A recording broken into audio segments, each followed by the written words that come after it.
I leaned against the kitchen counter, glass in hand, watching her unfold the same worn argument she'd been sharpening for years. "You always fail at everything," she said, voice low, venom hidden in softness. I didn't flinch. Her words were bullets she'd polished and aimed carefully, designed to sting, designed to wound. I'd heard them 1,000 times, each one a tiny incision in my mind, each one a reminder of how little she valued the man I used to be. But tonight was different. Tonight, I wasn't the man who tolerated her. She wielded my past like a weapon. Every argument, every misstep, every mistake I had ever made came rushing back to me like ghosts she refused to lay down. It wasn't just criticism. It was deliberate, calculated. She reminded me of failures I had forgiven myself for long ago. Financial decisions, career missteps, social embarrassments. I began noticing patterns. The casual sneers, the pointed questions, "Remember when?" The way she lingered on every misstep, drawing it out, savoring my discomfort.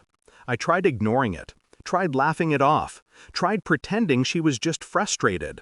But denial wasn't a shield, it was a trap. And deep inside, I realized something cold. This wasn't about me. This was about control. She was using my past as a leash, and I had been dancing obediently for too long. I began observing quietly, watching her interactions, analyzing her tone, her gestures, the way she prepared arguments. It wasn't random, it was ritualistic. I documented her habits, notes in my phone, records of her stories, cross-referenced with what I remembered, what I knew to be true. I studied her carefully, like a chess player studying an opponent.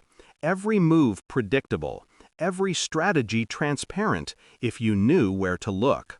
Her misdirection became apparent, exaggeration, half-truths, occasional outright lies. And then the truth surfaced in small fragments, friends' offhand remarks, texts she thought were private, the way she flinched whenever a forgotten detail surfaced. It was slow, surgical, a dissection of her deception. I didn't confront her. I didn't need to. I let her keep swinging her poisoned words while I built the map of her betrayal. The report arrived in an unassuming envelope. Inside, the proof of her manipulations. Her every accusation could be traced. Every failure she dragged up for leverage, distorted, exaggerated, weaponized. Her triumphs over my supposed faults, fabricated. I watched her as I handed her the folder. She hesitated, suspicion flickering across her face. "Read it," I said, voice even, detached. She skimmed, her color draining, eyes widening, trembling fingers gripping the pages. You lied about everything," she stammered. I nodded, expression calm, almost serene. "Yes, every accusation, every jab. It was never about your growth. It was about control. Your power trip masquerading as insight. Your weaponized past turned into my present suffering." She backed away, frantic, panicked, exposed. I remained still, the calm eye in her storm. I laid the folder on the table between us. It wasn't a threat. It was a verdict. "You spent years convincing me I was the failure," I said, "convincing me to doubt myself, convincing yourself you were clever. You underestimated one thing. I was watching." Her voice shook. I didn't mean—" "Meaning doesn't matter," I interrupted. "It never did." I slid my chair back and stood, calm, collected, a predator who had studied every move of his prey. "You taught me that my past could be used against me. I've returned the lesson with interest." Her knees buckled slightly, not from fear of physical violence, but from the psychological impact. Her armor of superiority shattered. Every insult she had sharpened over years returned to her, reflected, undeniable. I didn't raise my voice. I didn't scream. I didn't beg or plead.